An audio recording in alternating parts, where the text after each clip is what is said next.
Part 8. Disability Insurance. The risk that quietly destroys more lives than death. Still with me? Good, because this part might be the most important one yet. If life insurance is about dying, disability insurance is about living without income.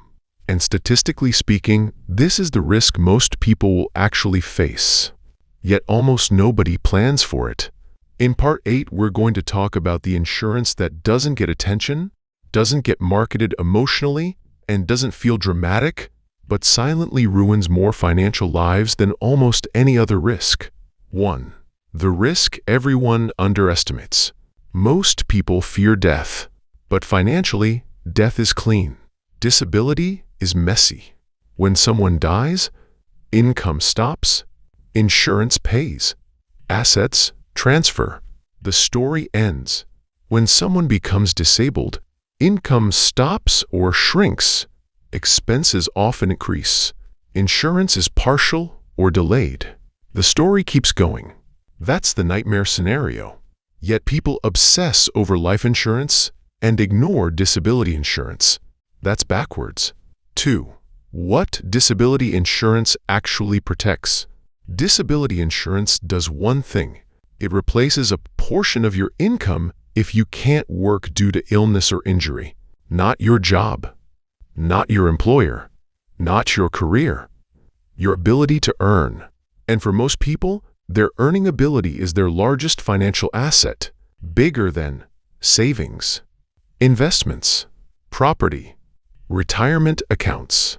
If you don't insure your largest asset, your financial plan is incomplete. 3. Short-term versus long-term disability. There are two primary forms.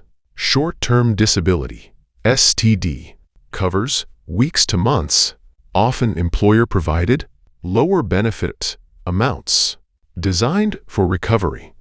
Long-term disability, LTD, covers years or decades, critical for financial survival, harder to qualify for, more restrictive. Most people only have STD. That's not protection. That's a delay. 4. The replacement rate myth. Disability insurance rarely replaces 100% of income. Typical replacement, 50% to 70% of gross income. Why? Because insurers assume some expenses drop. Benefits may be tax-free. Partial income is enough. In reality, fixed costs remain. Medical expenses rise. Lifestyle adjustment is painful. Disability insurance prevents collapse, but not comfort. Planning must fill the gap. 5. Employer-provided disability. Convenient, dangerous. Many people rely on employer disability coverage. Here's the problem. Coverage is limited. Definitions are strict. Benefits may be taxable. Coverage disappears if you leave. Worst of all, employer policies are often any occupation. That means, if you can do any job, benefits can stop. That's brutal. 6. The importance of own occupation definition. This is one of the most important clauses in disability insurance. Own occupation means you're considered disabled if you can't do your job, even if you could do another. Any occupation means you're only disabled if you can't do any job at all. The difference is everything. Professionals, creatives, specialists. This clause determines whether insurance actually works. 7. Partial disability. The gray zone that breaks people. Most disabilities are not binary.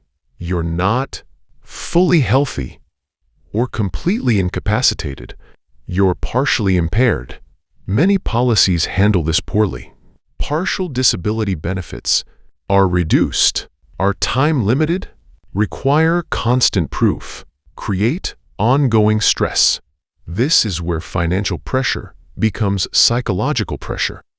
8. Waiting periods, the hidden time bomb. Disability insurance doesn't pay immediately. Common waiting periods: 30 days, 60 days, 90 days, 180 days.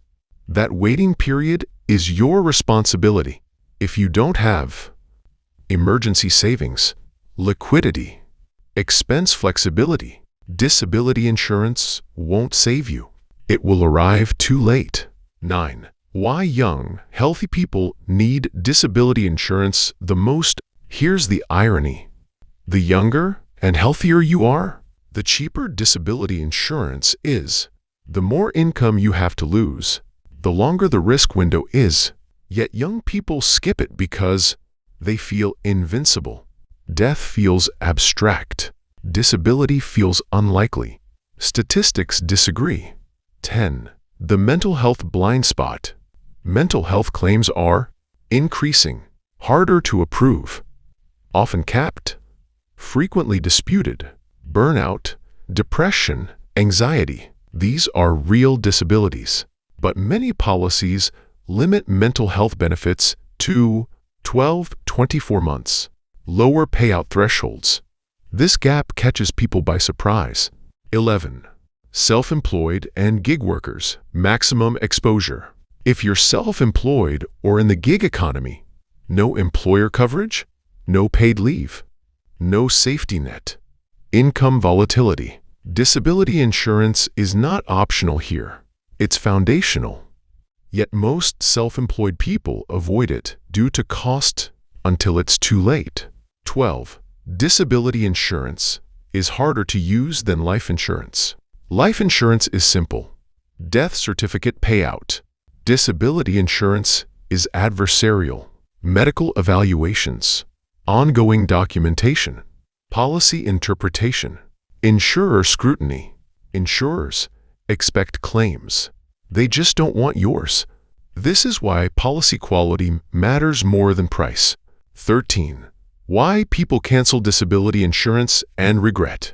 Disability insurance feels like a tax on productivity, a cost with no visible benefit, easy to cut during budgeting. People cancel it during cash flow stress, career transitions, optimistic phases, and that's when risk is highest. 14. Disability insurance as financial continuity. Disability insurance is not about comfort. It's about continuity.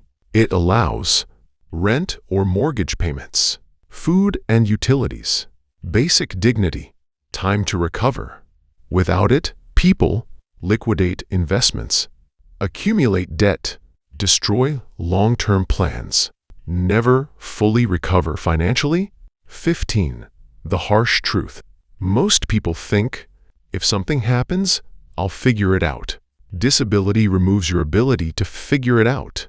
That's why planning matters before the event. Disability insurance is the least exciting insurance. That's why it's ignored. And that's why it's devastating when missing. In the next part, we'll talk about property insurance, homes, renters, assets, and why insurance often protects the building, but not your life inside it.